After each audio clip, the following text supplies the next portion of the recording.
terra, e as horas vão passando tão depressa, e eu aqui, sem saber o que fazer, para onde ir.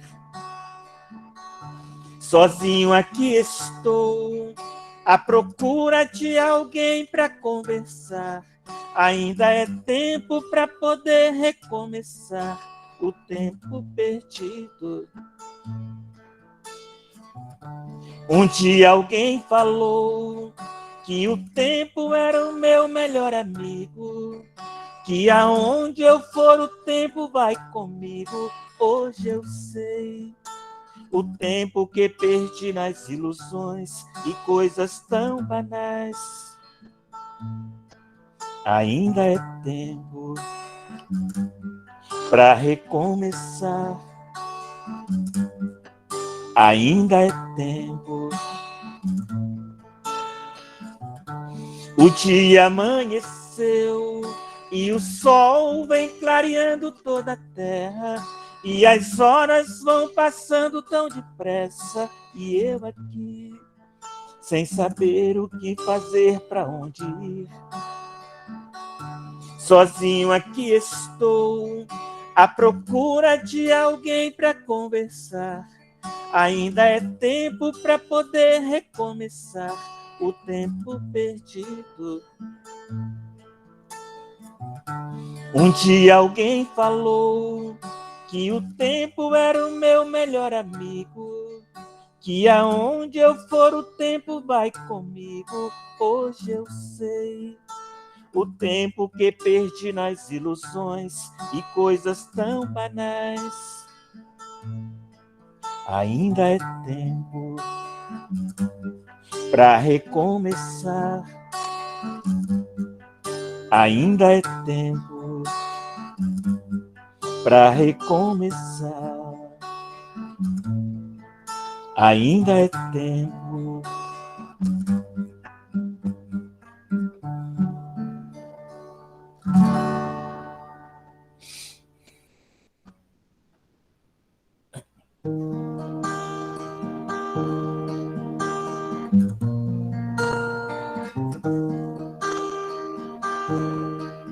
Se você sente vontade de chorar, não tenhas medo. Chora. Se você sente vontade de sorrir, não tenhas medo. Estou aqui. Se a tristeza invadir seu coração, não tenhas medo. Não tenhas medo. Cante uma canção. Eu estou aqui para te dizer que sou a mão que te conduz. Eu sou o pão que te alimenta. Na sua estrada eu sou a luz. Eu sou o mensageiro lá do céu, que por amor morreu na cruz. Sou eu, filho de Deus. Para você eu sou Jesus.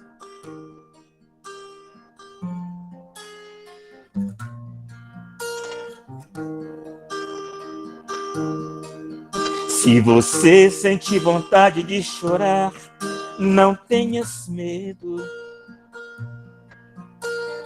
Chora.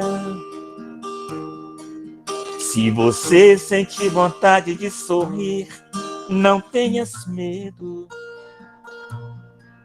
Estou aqui. Se a tristeza invadir seu coração, não tenhas medo. Não tenhas medo. Cante uma canção. Eu estou aqui para te dizer que sou a mão que te conduz. Eu sou o pão que te alimenta. Na sua estrada eu sou a luz. Eu sou o mensageiro lá do céu, que por amor morreu na cruz. Sou eu, filho de Deus. Para você eu sou Jesus.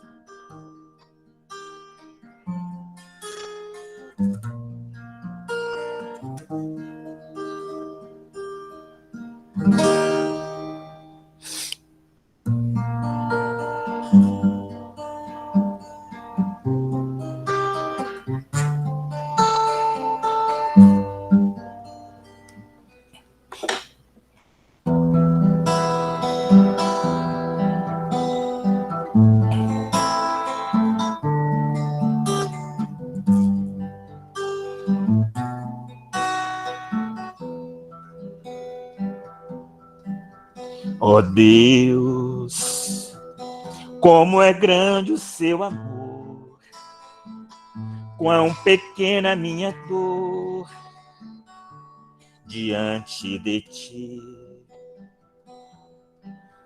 Ó Deus, quanto pranto derramei, quantas vezes eu pensei em desistir, mas de repente uma luz no céu brilhou, transformando a minha vida, desfazendo a minha dor. Mas de repente uma luz no céu brilhou, transformando a minha vida. Graças dou a ti, Senhor.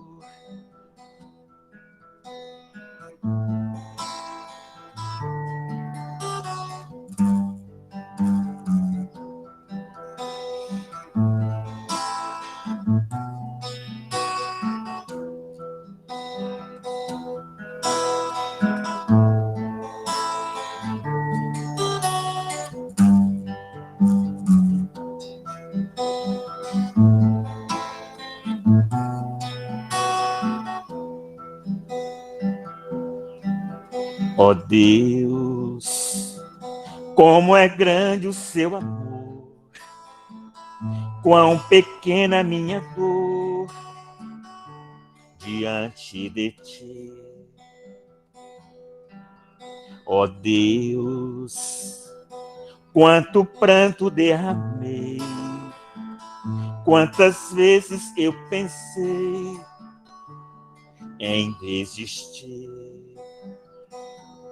mas de repente uma luz no céu brilhou, transformando a minha vida, desfazendo a minha dor. Mas de repente uma luz no céu brilhou, transformando a minha vida. Graças dou a ti, Senhor.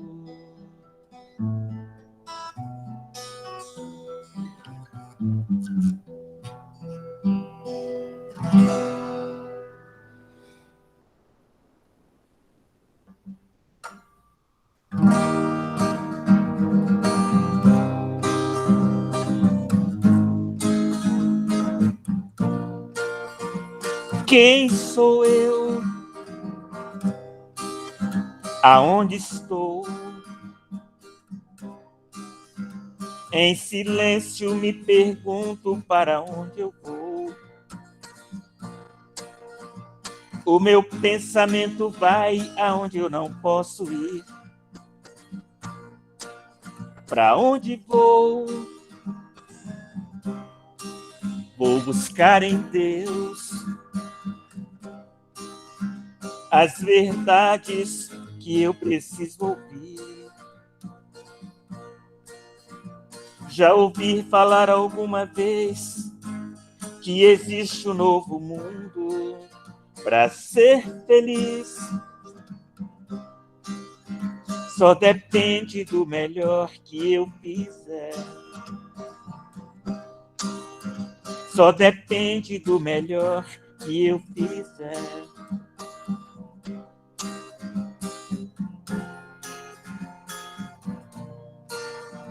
Quem sou eu? Aonde estou? Em silêncio me pergunto para onde eu vou. O meu pensamento vai aonde eu não posso ir. Para onde vou? Vou buscar em Deus as verdades que eu preciso ouvir. Já ouvi falar alguma vez que existe um novo mundo para ser feliz. Só depende do melhor que eu fizer. Só depende do melhor que a gente fizer.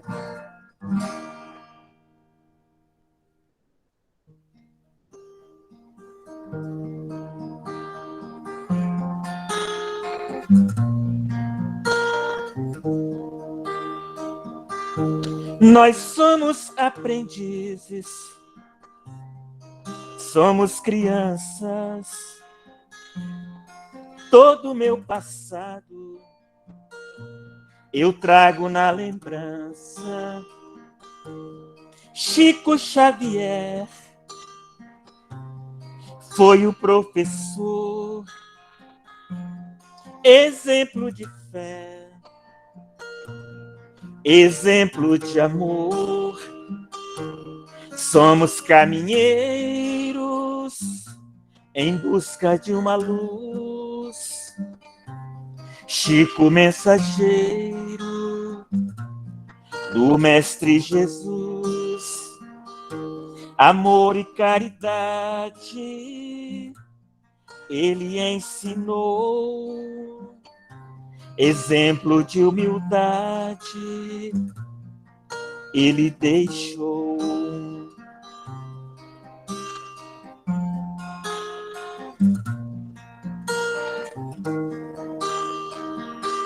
Nós somos aprendizes, somos crianças. Todo o meu passado eu trago na lembrança. Chico Xavier foi o professor, exemplo de fé, exemplo de amor. Somos caminheiros em busca de uma luz.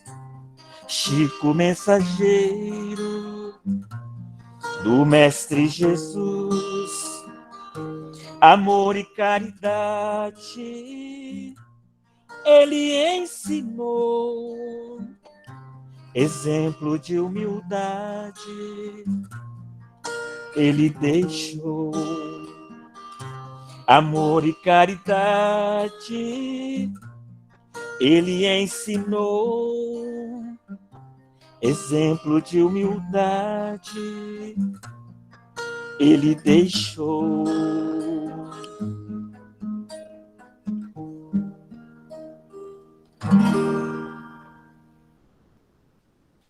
Gratidão. Hoje eu não estou escutando ninguém, estou mudo, não estou escutando nada. Vou ter que configurar meu computador. Gratidão, Toninho. Abraço a todos, bom trabalho aí. Deus abençoe. Deus abençoa, muito obrigado. Fábio, Deus abençoa também, muito obrigado. Boa noite. Boa noite. Muito obrigado, eu que agradeço. Nós vamos estar fazendo aqui a leitura de um livro, do livro Centelha da Lei, Rafael Lavarini. A editora é Alma Nova. Luz imperecível.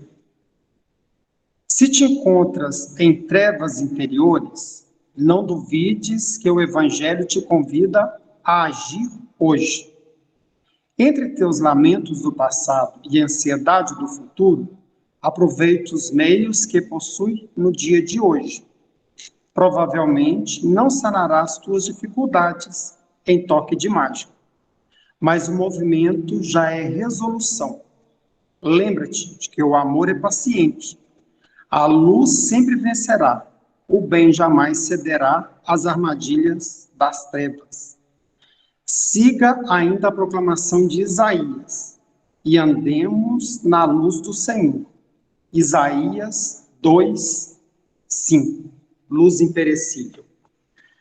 Vamos acerenar os nossos corações, agradecer a Deus o dom da vida, a oportunidade de aprendizado, agradecer a Jesus, o nosso mestre, o nosso modelo, o nosso guia, e a espiritualidade amiga que se faz presente nesse momento, em todos os momentos da nossa vida, e que estejam presentes os mentores espirituais, Jesus, ao lado do nosso irmão Fábio, para que ele possa trazer para a gente bastante esclarecimentos do Evangelho de Jesus.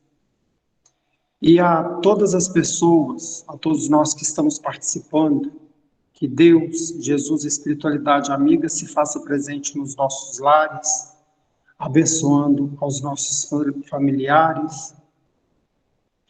E, Senhor, nós te agradecemos por essa oportunidade e por esse banquete que o Senhor nos oferece, e que possamos aprender e compreender e colocar em prática na nossa vida. Que Deus nos abençoe, hoje, agora e sempre, que assim seja. Amém. Muito obrigado a todos. Fábio, Deus abençoe. Um tempinho para estar conversando com a gente. Gratidão. Olha, Demir, eu que agradeço a todos vocês aí por, primeiro, né, me convidarem para participar desse estudo, desse momento de vocês aí. Isso aí, para mim, é uma honra, né, estar com vocês aqui. Espero, né, poder contribuir um pouquinho, né, com os estudos de vocês e com o meu também, porque quando eu preparo para a gente poder fazer um debate desse jeito, a gente também acaba aqui estudando e revendo muito, né, muito da doutrina, muito dos estudos bíblicos. Isso eu acho fantástico, né? Antes de iniciar, quero, né, não posso deixar de agradecer aí também o Antônio, possivelmente ele não vai nos ouvir, por esses momentos de harmonização, mas espero que vocês levem até ele aí esse agradecimento meu também. Tá? Algumas pessoas aí já me conhecem, né? Para quem ainda eu não tive a oportunidade de me encontrar, nem que seja online, ou seja, acho que quase 100% das pessoas que estão aqui, acho que eu só conheci online ainda, né? Mas quem sabe um dia nós teremos uma oportunidade de um encontro presencial, com o fim dessas configurações aí que nós passamos aí da pandemia.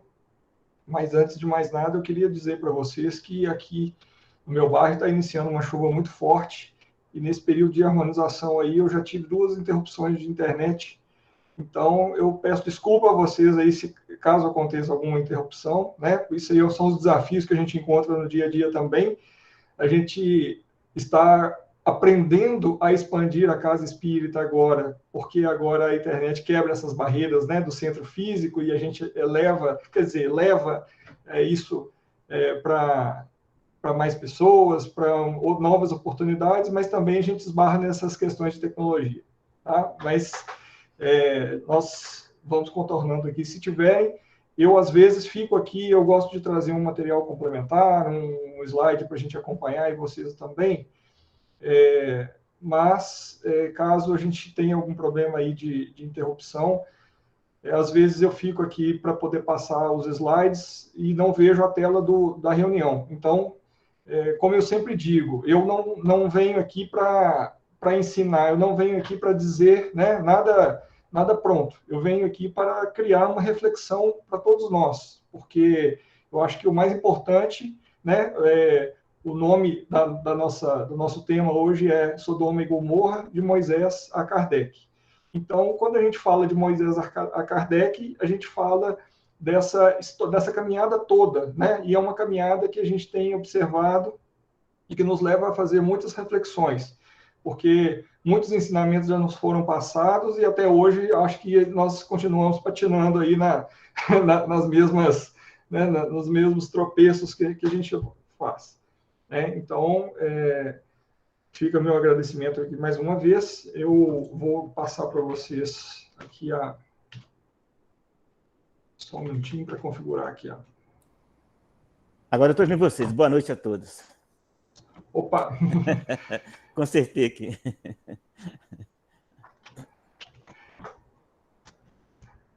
Já fiz um agradecimento aqui à sua humanização, Antônio.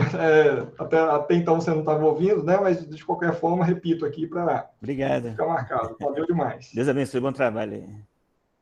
Valeu.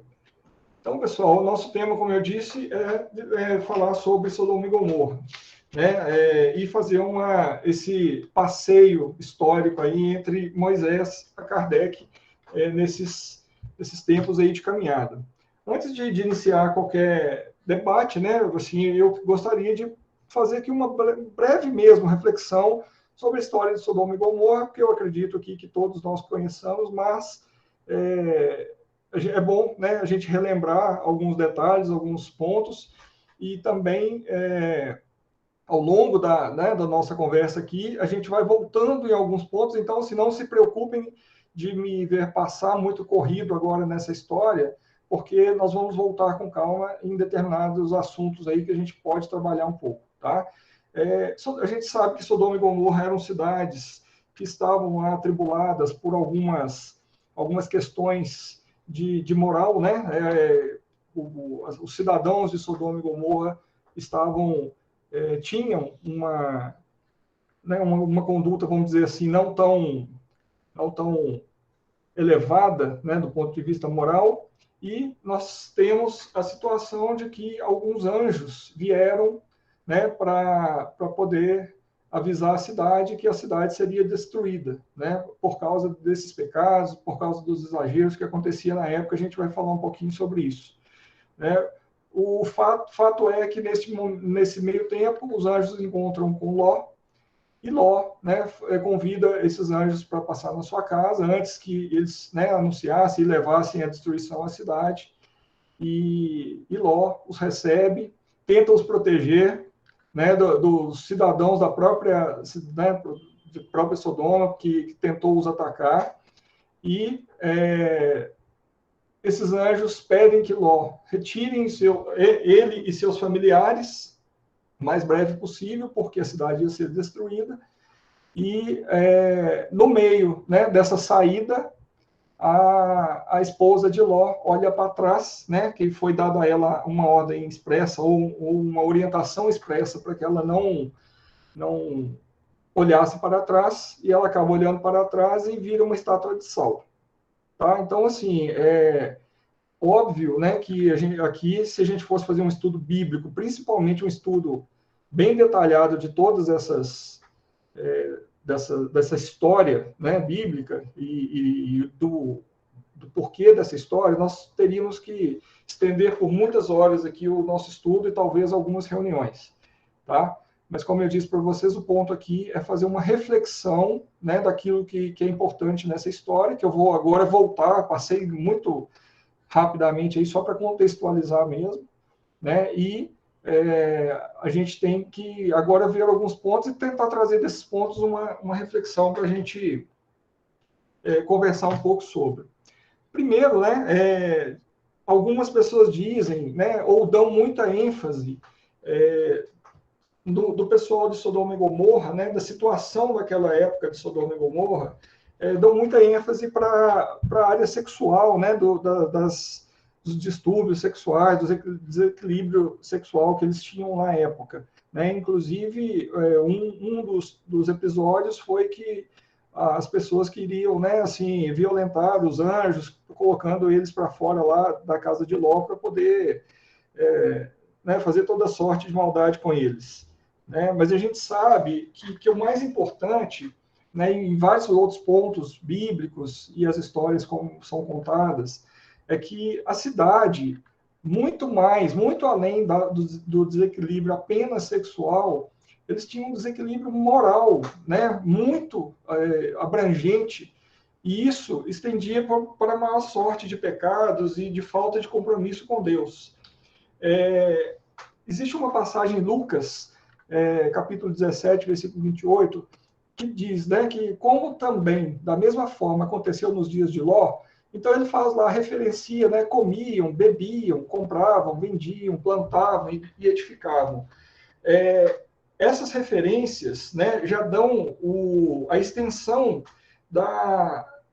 de toda sorte de problemas que aquela civilização vivia na época, né? Então, eles não só tinham um problema lá, né, com exageros, né? Quando a gente fala lá excessos de pecados, a gente coloca lá de formato de desequilíbrio, de exageros, de toda maneira, né?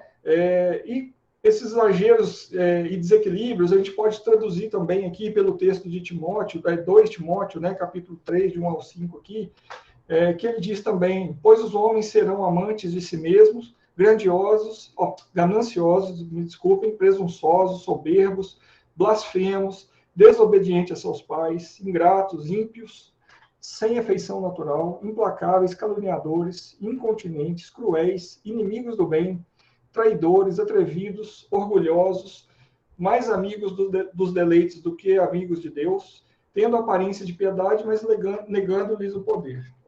Ou seja, né, nós estamos vendo aí que a situação era de completo afastamento, né,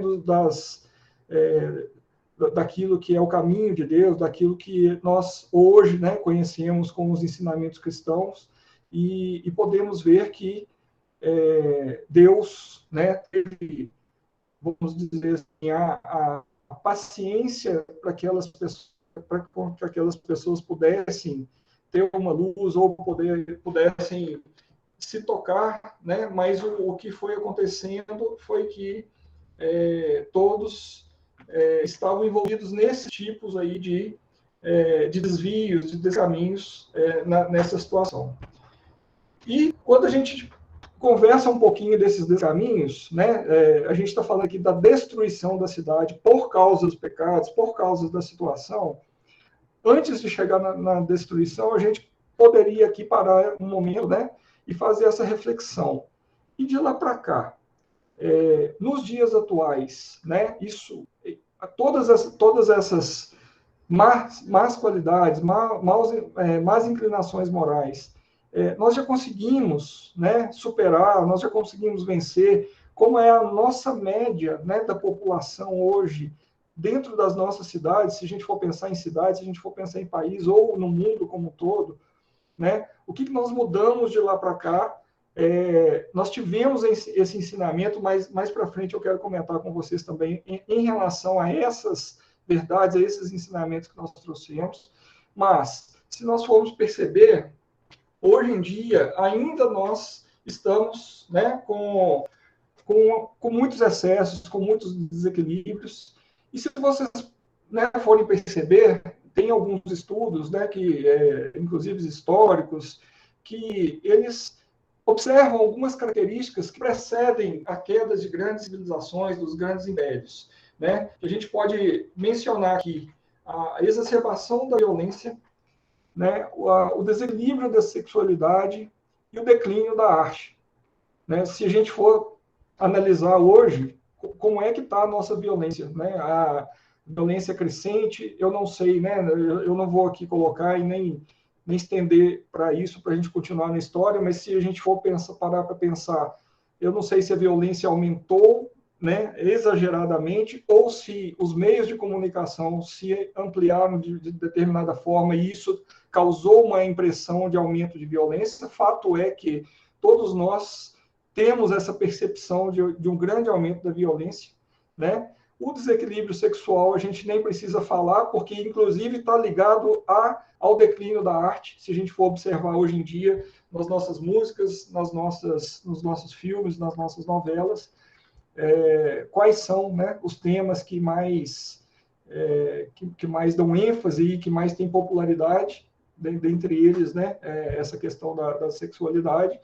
Então, se a gente for fazer uma breve análise, né, da situação de Sodoma e Gomorra naquela época, né, onde o distanciamento de Deus estava, né, completo, né, sem nenhum tipo de encaminhamento, nós percebemos hoje muitas das mesmas características, né, daqueles dias, né? Inclusive, a Ruth Graham, né, se eu puder reproduzir o nome dela assim, esposa de um evangelista, Billy Graham também, ela lendo um dos seus livros lá, do Billy, e quando ele mencionava lá dessas questões em torno, né, desse assunto, ela fez esse comentário aí que ficou famoso, que ela fala, se Deus não trouxer em breve um julgamento sobre a América, porque né, ela era americana, ele vai ter que se desculpar com Sodoma e Gomorra. Tá? Eu deixei a América aí de maneira destacada, porque eu acho que essa frase dela faz a gente, né, veja bem que, lembrem-se do que eu falei no início da nossa conversa, eu aqui não estou trazendo, né, nem falei que concordo, nem discordo com ela, isso aí é a reflexão que a gente tem que fazer. Nós acabamos de falar aqui que as características, né, dos nossos tempos estão bem alinhadas com as características narradas de Sodoma e Gomorra. Tá? É fato que a Bíblia, por si só, não detalha alguns fatos, mas nos estudos de outros textos religiosos e de outros textos antigos que trazem essa história ou fazem menção a essa história, eles enfatizam muito esses detalhes. Então, quando Ruth fala, né, que se hoje nós não tivermos, né, uma punição de Deus, um castigo de Deus, a gente deveria, né, que Deus mesmo, nesse caso ela fala, Deus mesmo deveria desculpar com Sodoma e Gomorra. Tá? Mas vamos guardar essa frase dela aí, porque a gente vai até o final e depois a gente pode até abrir para, né, se alguém quiser fazer um comentário, alguma reflexão em cima disso, mas a gente está vendo que como nós estamos caminhando, né, e como Deus está trazendo, e como, né, o universo, como geral, o nosso Criador, está trazendo para nós o grande chamado, né, para que a gente possa acordar, para que a gente possa ter luz no nosso caminho, né, porque eu não acredito, talvez, né, nessa questão dessa representatividade aí da destruição como fogo, né, aí eu digo no meu ponto de vista, mas não é o ponto da verdade que eu digo aqui, né, mas nós vamos falar o porquê que, como a gente pode perceber essa destruição que pode vir através desses caminhos que nós estamos seguindo. Quando os anjos, né, aparecem, vão encaminhar a cidade de Sodoma e Gomorra para poder anunciar a destruição, eles antes se encontram com Abraão, né, onde Abraão estava, e neste momento eles anunciam que estavam se encaminhando para a cidade de Sodoma e Gomorra para destruí-la por causa, né, da condição que se encontrava Sodoma e Gomorra. Abraão ficou muito, né, assim, muito condoído com essa situação e muito preocupado com essa situação da destruição e se pôs à intercessão, né, da cidade e nesta conversa com Deus, ele, né, segundo os textos bíblicos, ele diz, olha, Senhor, mas, né, se nós tivermos lá 50 justos no meio dessa cidade, eles terão que perecer por causa dos ímpios, né, daqueles que não tinham religião, que estavam afastados de Deus e estavam com uma moral desviada. E, né, Deus falou com ele, não, tudo bem, se você encontrar 50 deles, a gente consegue, né, eu não destruo a cidade. Percebendo que ele não ia encontrar, né, por causa da situação daquela cidade naquela época, ele falou, bom, né, já que você manteria, né, ou salvaria essa cidade por causa de 50, e se nós tivéssemos 40 justos naquela cidade, você pouparia a cidade? Ele falou, não, tudo bem, mais 10 eu pouparia. Tá? Para não estender muito aqui, o fato é que a história conta que ele chegou até no limite de 10, na insistência, na tentativa de interceder por aquela cidade. Né? E nessa tentativa de intercessão, o que Abraão fez? Né? Ele fez o que nós devemos fazer, que é cumprir com a nossa parte. Quando Abraão intercede pela cidade, né, ele estava lá. Todos nós sabemos que Abraão era um homem muito justo, né, um homem que seguia fielmente os desígnios de Deus, e ele tenta fazer a parte dele, por quê? Porque ele, mesmo sabendo das condições, mesmo sabendo daquelas pessoas, ele ainda tinha fé que isso poderia ser modificado. O problema é que esta cidade não tinha, né, mesmo com a intercessão dele, não tinha nem 10, bem pelo menos os 10 justos, que poderia trazer a salvação para aquela cidade. Né? Então, essa intercessão de Abraão, né, por aquela cidade, nós também vamos guardar mais essa informação para que a gente depois faça um fechamento mais adiante sobre, né, essa questão. E uma outra reflexão que eu levanto, né, a partir desse ponto do encontro dos anjos com Abraão será que hoje, nos nossos dias atuais, nós teríamos pelo menos 10 justos entre nós, capazes de promover a salvação, né, da nossa, se nós estivéssemos na mesma situação? Porque é aquele negócio, pessoal, nós estamos aqui reunidos, né, numa fraternidade, né, voltada para o conhecimento espírita, mas nós sabemos que só apenas o conhecimento espiritual, sem a prática, sem o exercício, né, desse conhecimento, sem a prática do caminho em Jesus, nós tornamos isso só uma fachada. Então, pode, às vezes, acontecer de nós parecermos justos aos olhos externos, porém, nós acabamos que, na nossa essência, né, se nós formos olhar até os pequenos deslizes, talvez nós não seríamos tão justos assim neste momento em todas as situações da nossa vida.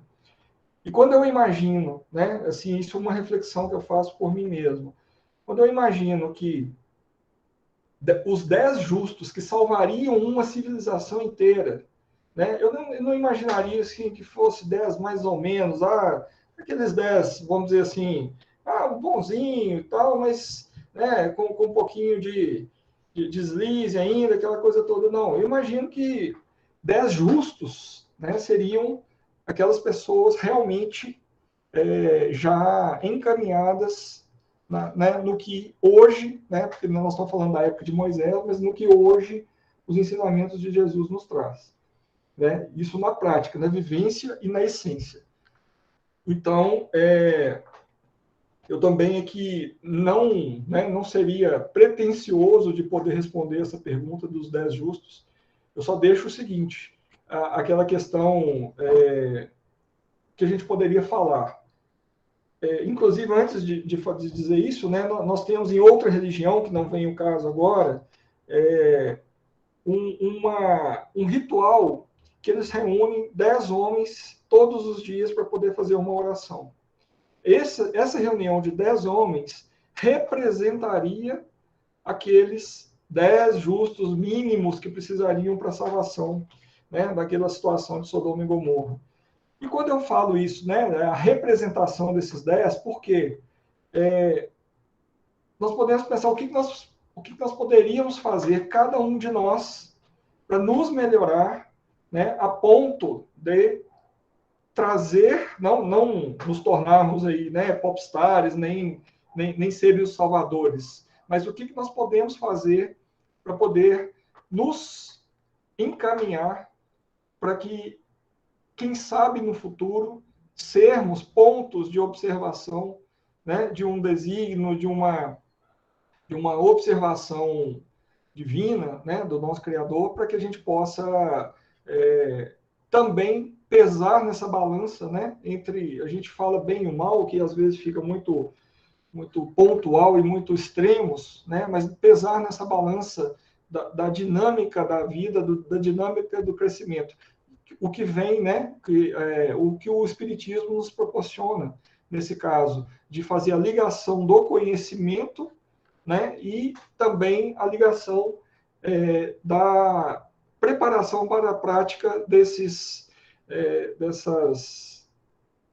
teoria que a gente adquire. Seguindo um pouquinho, né, os anjos, um dos anjos ficou com Abraão, né, mesmo assim, infelizmente, a intercessão de Abraão não surtiu efeito, e dois anjos partiram em direção a Sodoma para poder cumprir, né, com o que foi determinado para a destruição da cidade. Ao entrar na cidade, Ló estava sentado, né, na porta, vamos dizer assim, lá da casa, e viu esses dois estrangeiros chegando, e percebendo, né, que seriam o grau de elevação daquelas pessoas, e percebendo a importância da presença daqueles seres ali, ele foi até eles, insistiu com eles que fossem até a sua casa, temendo até pela integridade daquelas pessoas, né, que na verdade eram anjos. E um ponto, né, que a gente tem que considerar, que é o que fala na Bíblia, é que que os anjos, a princípio, não queriam ir acompanhando Ló. A tradução, né, assim, uma reflexão que a gente faz com isso, que a gente até faz associação com outras passagens bíblicas, é que nós sabíamos que Abraão, né, nos textos bíblicos, era um homem muito justo, e que Ló, ele é sobrinho de Abraão, e houve até uma divisão, né, que inclusive foi por isso que Ló acabou parando em Sodoma e Gomorra, né, em Sodoma, no caso. E só que, apesar de Ló ser uma pessoa diferenciada, ser uma pessoa que também tinha já um diferencial moral principalmente em relação às pessoas daquela cidade, essa resistência inicial desses anjos de seguir Ló pode ser traduzida, tá? Como eu digo, pode, porque aqui eu não quero trazer nada nada fechado, nada engessado, né? A gente pode traduzir isso como o fato de Ló não ter chegado ainda àquela perfeição esperada, né? Do ser justo, do ser elevado. Por quê? Né? Ele poderia até fazer uma soma naquelas contas, ele e a família dele naquelas contas dos 10, né? Mas não na contagem, na intercessão de Abraão, não foi possível, né? Nem chegar a esse número. Então a gente sabe que Ló estava realmente no caminho, mas ainda existem algumas passagens bíblicas que, né, que demonstram que Ló ainda, naqueles pequenos detalhes, ainda cometia alguns deslizes. Tá? Coisa que eu associo de novo à nossa realidade. Né?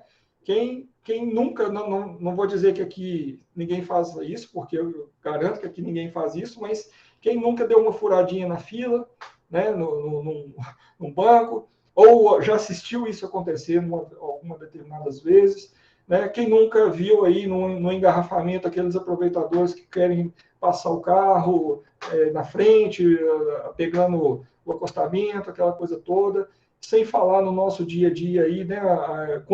Quanto a gente vira as costas para as nossas os chamados, né, que Deus nos dá aí, às vezes através de um mendigo, através de uma solicitação de um auxílio, né? Então eu faço muito essa reflexão desse pontuamento, né, entre seres totalmente afastados do bem, como diz a Bíblia em relação aos cidadãos de Sodoma e Gomorra, e seres que estão no caminho, né, na caminhada para se chegar à elevação, para se chegar à perfeição lá na frente, quando isso aí for bem trabalhado e bem evoluído. É o que a gente passa também, né, nesses nossos dias. Então, Ló consegue, depois de insistir com esses anjos, colocá-los para dentro de casa, e os cidadãos de Sodoma, todos, né, como diz a Bíblia, todos vêm à porta de Abraão, de Ló, me desculpe, para que Ló colocasse-os para fora e a cidade pudessem cometê-los a maior sorte de violências e, né, assim, de exploração desses dois homens. E Ló, a todo momento, né, defendeu-os e chegando ao ponto de sair até a porta e pedir para que as pessoas que não fizessem aquilo, né, que, óbvio, isso aí eu estou, né, apreciando um pouco as coisas aqui, porque tem a situação lá de como essas pessoas souberam que esses anjos estavam lá, mas o nosso tempo aqui talvez não vai ser adequado, assim, a gente não vai conseguir contar a história muito em detalhes, mas o fato é que Ló chega a oferecer as próprias filhas virgens, né, para aqueles homens que queriam atacar os anjos. Né? E muita gente questiona, eu já vi muito, né, muito questionamento, muito debate, de falar assim, nossa, a que ponto o Ló chegou de oferecer as próprias filhas, né? Por que ele ofereceu as filhas, né, para os cidadãos lá de Sodoma e não ofereceu os anjos? Então, isso vem, né? Isso aí demonstra a situação que Ló se encontrava, porque eles sabiam que aqueles seres eram seres diferenciados, eles sabiam que aquilo ali que estava acontecendo ia ser uma coisa extraordinária, uma coisa fora do comum, né? Mais uma demonstração da pequena fragilidade que Ló ainda tinha, né, por assim dizer. Ele chega a cometer esses deslizes, né? Às vezes nós não vamos fazer aqui julgamento, às vezes ele poderia estar desbaratinado com aquela situação, ele sabendo da hierarquia daqueles seres que estavam com ele ali naquele momento, ele não conseguiu refletir, né? Isso até retrata os nossos momentos que a gente fica confuso nas nossas decisões da vida e acaba, às vezes, até propondo soluções que não seriam, né, vamos dizer assim, as melhores soluções, mas por falta, às vezes, de um equilíbrio, por falta, às vezes, de conhecimento, por falta, às vezes, de uma série de outras qualidades que nos faltam, né, nós acabamos nos tornando vulneráveis a essas situações né, da tomada de decisão em determinados momentos cruciais da nossa vida e da nossa evolução, principalmente. O fato que se segue é que os moradores lá de Sodoma e Gomorra não aceitam a proposta de Ló e se revoltam contra ele e né, se propõem a atacá-los ainda mais, invadir a casa, momento em que os anjos estendem a mão e cegam todos os homens, né, de Sodoma, que eles acabam não conseguindo achar a porta de entrada da casa de Ló e acabam desistindo daquele ataque, daqueles impropérios que eles estavam cometendo. O que acontece também, uma outra reflexão que eu gostaria de trazer para a gente aqui nesse momento, seria o seguinte: a chegada dos anjos na cidade, ou seja, os estrangeiros, os forasteiros, né, que chegam na cidade, e o interesse daquele povo por violentá-los, por causarem mal, vamos dizer assim, para não ficar entrando no detalhe, isso demonstra também, às vezes, a nossa resistência com o desconhecido, a nossa resistência com o que é o estrangeiro, né? No nosso meio, a gente chama até de xenofobia, aquela dificuldade, inclusive, quando a gente tem para aceitar um ensinamento, um conhecimento novo, né? Às vezes, dentro da própria doutrina, tem muita gente que tem dificuldade e, às vezes, em abrir a mente, em fazer novas interpretações e reflexões em cima daquilo que já foi pré-definido, porque a gente faz isso até hoje, né? Até agora nós estamos fazendo isso, pegando um texto bíblico daquela época e tentando trazer reflexões diferentes, porque qualquer um de nós aqui que trouxesse um estudo sobre o mesmo tema, né, teriam enfoques diferentes, teriam outros tipos de interpretações para poder fazer, inclusive até chamando atenção para pontos diferentes dessa história. Né? Então, isso aqui é bacana, porque cada um que interpreta traz esse tipo de reflexão e nos proporciona essa melhoria de de entendimento e de caminhada. Eu já falei aqui dos esforços de Ló em proteção, e aí nós vemos que a famosa, né, assim, a famosa passagem dessa história, que é o fato de que os anjos pedem para que Ló retire ele e a família, né, o mais breve possível daquele local, porque a cidade seria atacada mesmo, não teria condição de permanecer daquele jeito. E a única recomendação, a única, vamos dizer, se é que a gente pode colocar assim, a única ordem que eles deram foi para que eles não olhassem para trás ao longo da caminhada, né, de saída da cidade.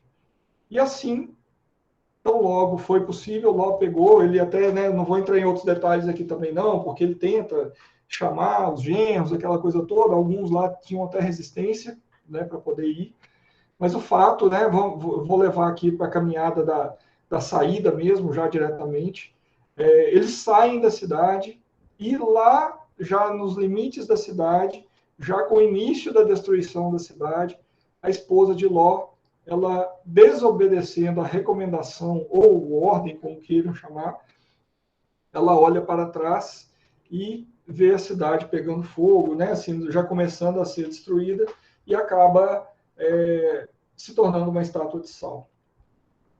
Vamos fazer, então, uma reflexão aqui sobre esse não olhar para trás. Né? Em Lucas, capítulo 9, 62, ele menciona: ninguém que lança mão do arado e olha para trás é apto para o reino de Deus. Nessa primeira reflexão aqui, quando a gente fala do olhar para trás, a gente tem muita, né, a gente vê muito falando aí, olha, a gente não tem que viver de passado, a gente não pode olhar para trás, a gente é bola para frente, tem que viver o agora, né?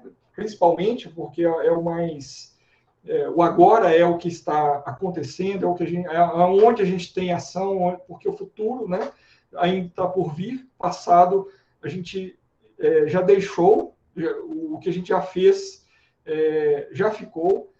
Tem até aquele ditado que quem vive só de passado, né? Viver do passado, aliás, é depressão, e viver do futuro é ansiedade.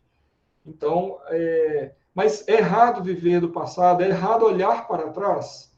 Eu reputo que não. Nós vamos ver aí mais, né? Que não no sentido de, que aí vem esse texto que a gente fala agora. Porque eu até brinco, né? Às vezes aqui em casa com a minha esposa, e falo assim, olha, se olhar para trás fosse tão ruim, né, todo dia a gente queimaria a mão no fogão, porque se eu fui lá e pus a mão no fogo uma vez e queimei, isso aí já me ensinou uma lição, né, que eu hoje não vou colocar a mão no fogo para me queimar novamente. Ou seja, um fato do passado, ou seja, aquela breve observação de um fato do passado ou de um aprendizado do passado faz com que a gente caminhe hoje dando, né, modificando pelo menos os nossos passos em direção à nossa caminhada evolutiva, traduzindo, né, para a evolução.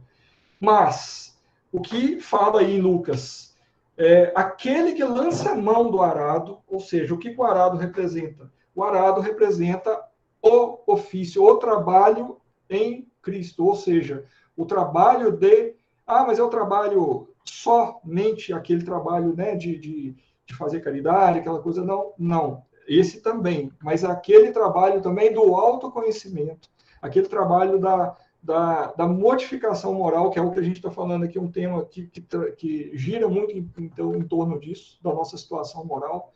Então, aquele que lança a mão do arado, ou seja, aquele que se propôs a iniciar o serviço, a iniciar o trabalho, né, de elevação, iniciar o trabalho e olha para trás, mas esse olhar para trás nós não podemos confundir com aquela observação que a gente faz do que foi errado para nos guiar, mas aquele olhar para trás como apego, como às vezes, né, aquela situação no caso da esposa de Ló, ela poderia ter ficado condoída com algum parente que tenha ficado, ou com a própria cidade em si, né? E isso fez com que ela voltasse para trás e tivesse, né, desrespeitado essa recomendação que tinham dado, né?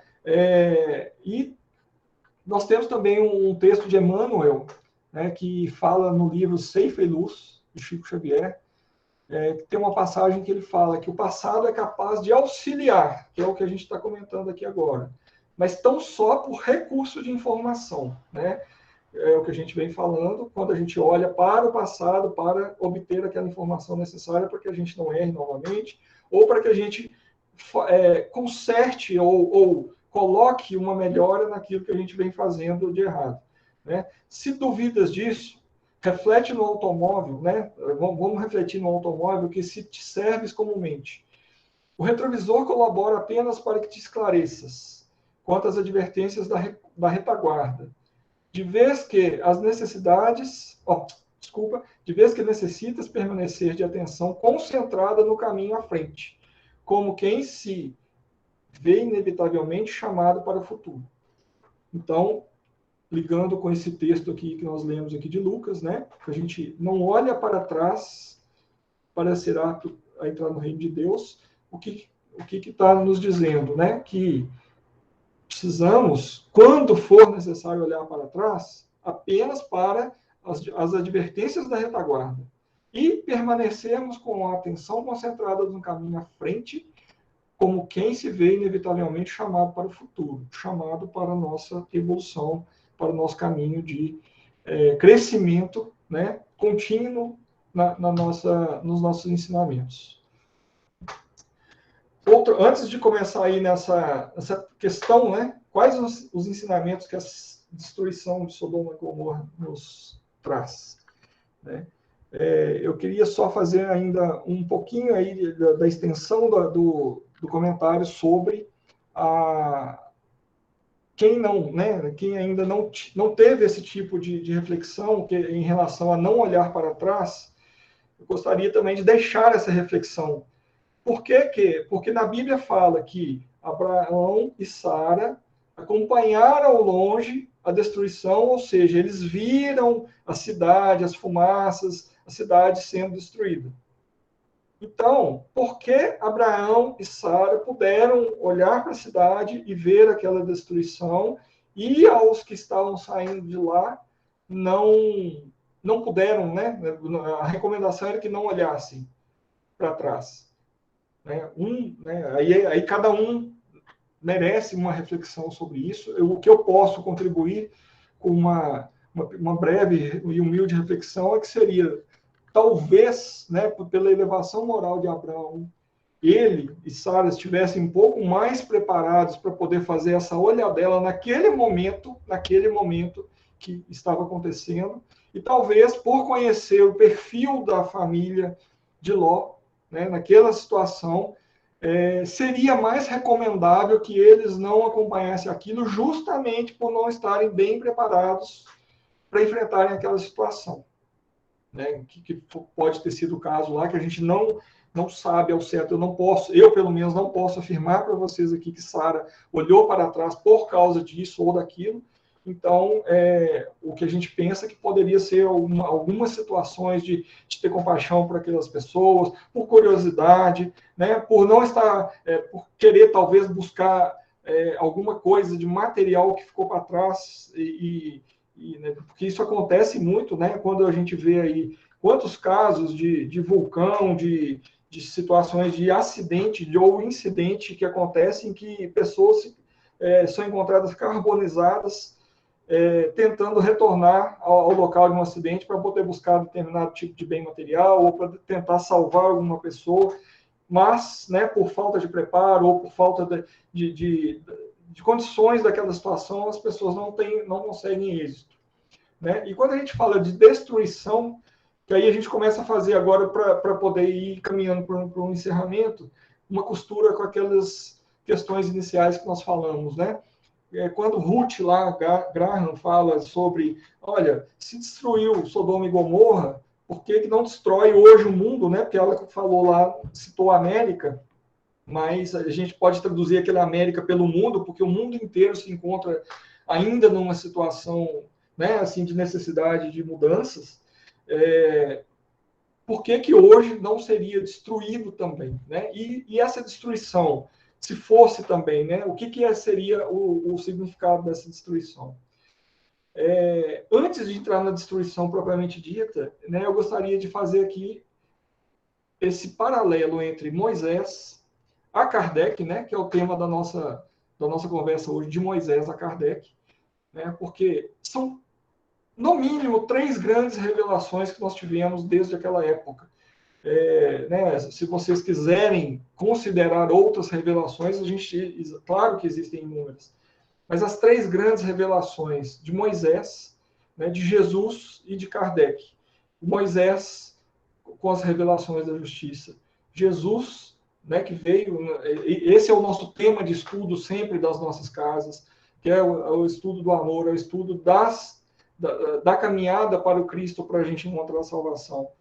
E Kardec veio trazer a verdade, né, que o que pega todo esse ensinamento que foi trazido nessas grandes revelações, por isso que eu até brinquei lá no início, o quão avisados nós estamos sendo ao longo de todos esses milênios, né? E ainda nós, se vocês voltarem lá um pouquinho do início da nossa conversa, a gente pode traçar um paralelo de muita proximidade da nossa civilização hoje com aqueles tempos, né? Então, nós estamos aí hoje, né, com o Kardec e com o advento do Espiritismo, clareando para a gente todos esses ensinamentos e as informações que a gente precisa para tomar jeito agora, para tomar uma forma de, né, evitar principalmente uma destruição tão grande assim.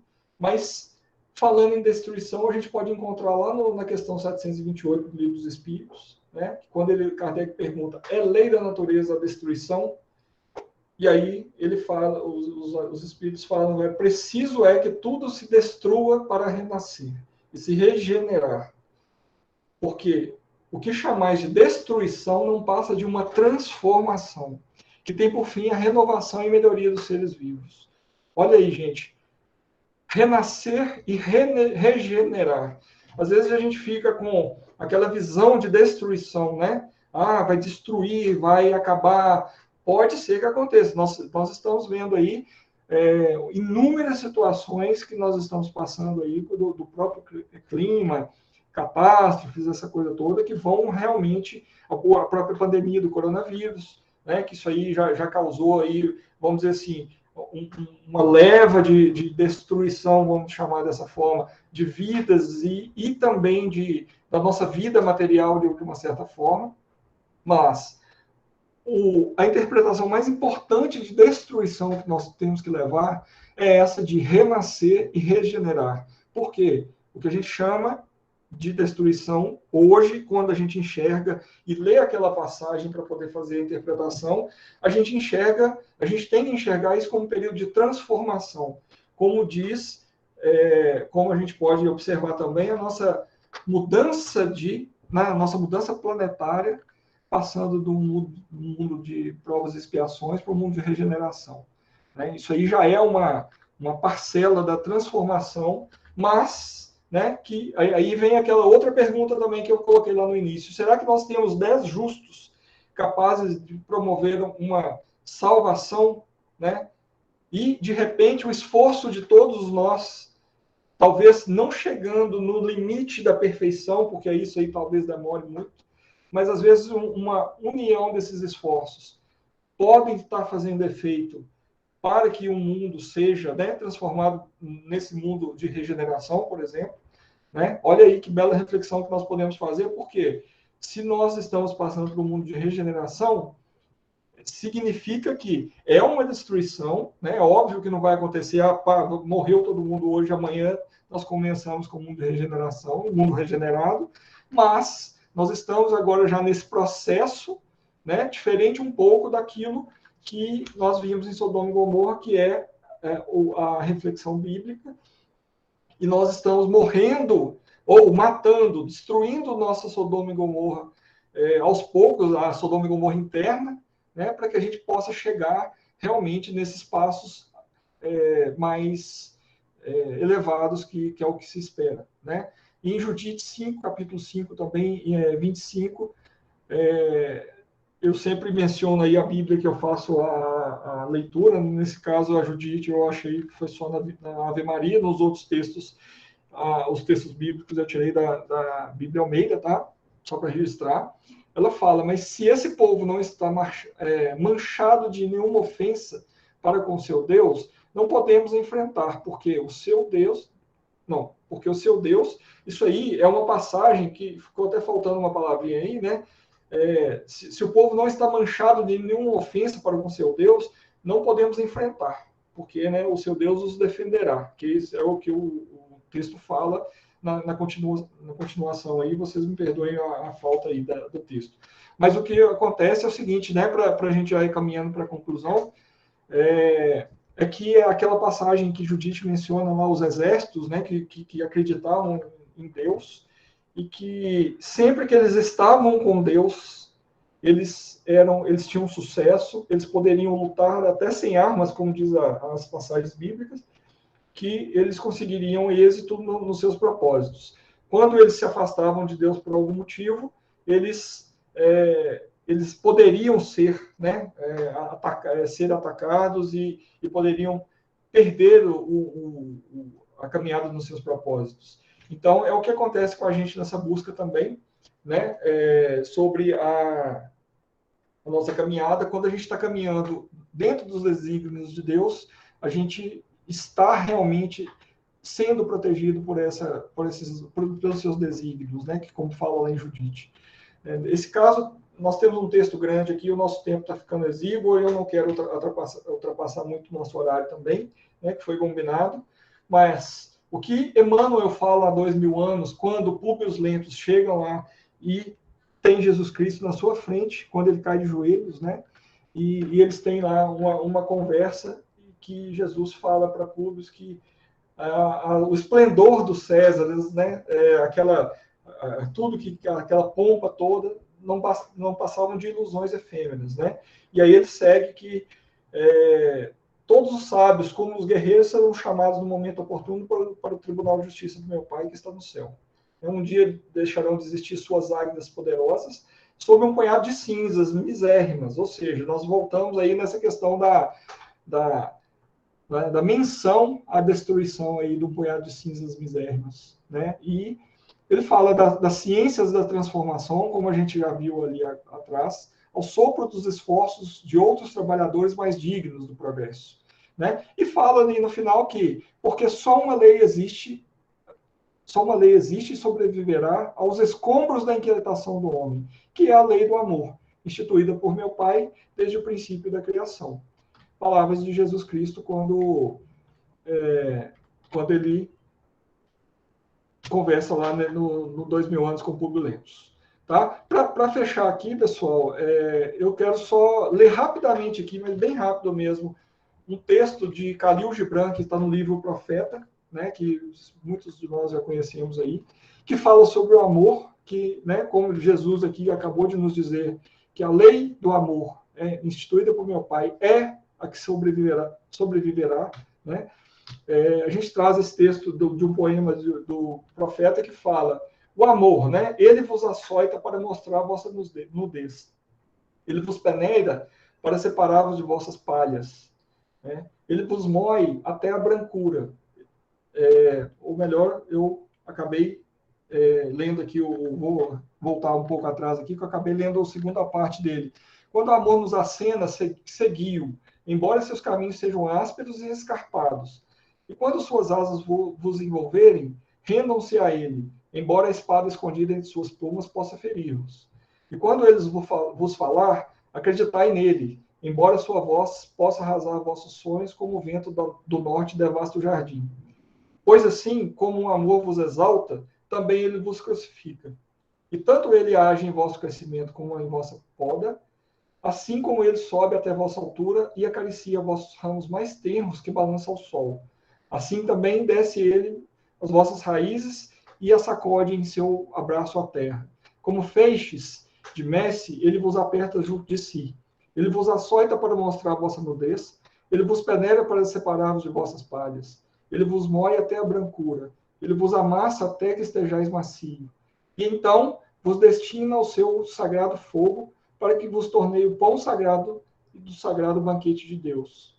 Todas essas coisas o amor fará convosco, para que possais conhecer os segredos do vosso coração, e assim, com esse saber, vos torneis partes do coração da vida. Eu acho muito bonito essa passagem aí, ligada, né, ao que Jesus fala com Publius lá no livro de Emmanuel, né, da lei do amor, né, e eu gosto muito de Khalil Gibran, em várias passagens desse livro dele, né, e tudo isso, pessoal, significa, né, uma infinita tentativa do resgate do Criador para conosco.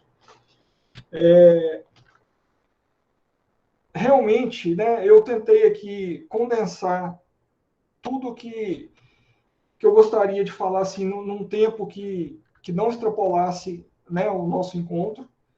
É claro, como eu falei com vocês, assim, não era minha intenção esgotar e nem trazer nada engessado, só para levantar as reflexões mesmo. Espero que pelo menos um ponto, né, dessa conversa toda aí possa gerar um pouquinho de alguma reflexão elevada que possa transformar a vida de nós todos, porque a minha, com certeza, a preparação dessa palestra para vocês aí já foi assim, uma bênção para, né, para aprender mais um pouquinho, para poder estudar mais um pouquinho, e quando a gente vai preparando, a gente vai refletindo sobre esses assuntos também.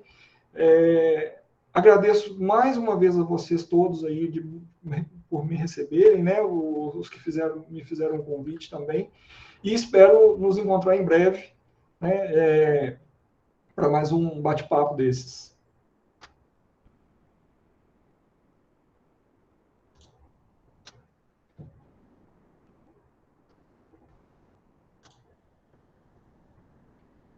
Ô, Fábio, nós que agradecemos. Você pode fazer a prece para a gente? Claro. Antes de fazer a prece, né, eu gostaria muito que a gente, né, eu até, geralmente, quem já participou de uma outra palestra minha, eu costumo trazer um vídeo para a gente fazer uma reflexão também. O tempo hoje foi um pouco curto, além do problema técnico que nós estamos tendo aqui com a internet hoje, então não foi possível, tá? Mas isso aí eu acho que já nós tivemos material aí para conversar um pouco sobre esse assunto, né? E de uma outra oportunidade nós vamos refletindo um pouco mais. Nós vamos fazer então nossa prece. Eu peço para que todos nós encontremos no estado aí de relaxamento, que todos nós possamos elevar nosso pensamento ao alto, inicialmente agradecendo a Deus por essa oportunidade de estarmos aqui juntos e a oportunidade de que a tecnologia nos promova esse encontro tão, né, mesmo de pessoas tão distantes, em espaço físico, mas muito próximas nos objetivos e na caminhada. Eu peço que nós todos saibamos entender o nosso processo evolutivo, para que a gente encontre em nós aqueles pontos que precisam passar por uma regeneração, uma transformação interna, para que esse processo de transformação nos leve a ficar cada dia mais próximos do Cristo e que nós possamos conduzir a nossa caminhada ajudando aos nossos irmãos, cumprindo o nosso papel e possamos retornar ao nosso chamado como bons filhos, né, como bons espíritos em elevação, na busca dessa caminhada. Assim seja.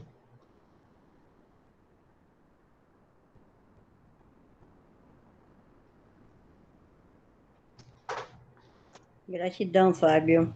Gratidão, Ademir. Gratidão, Gislaine. Uma boa noite a todos. Que Jesus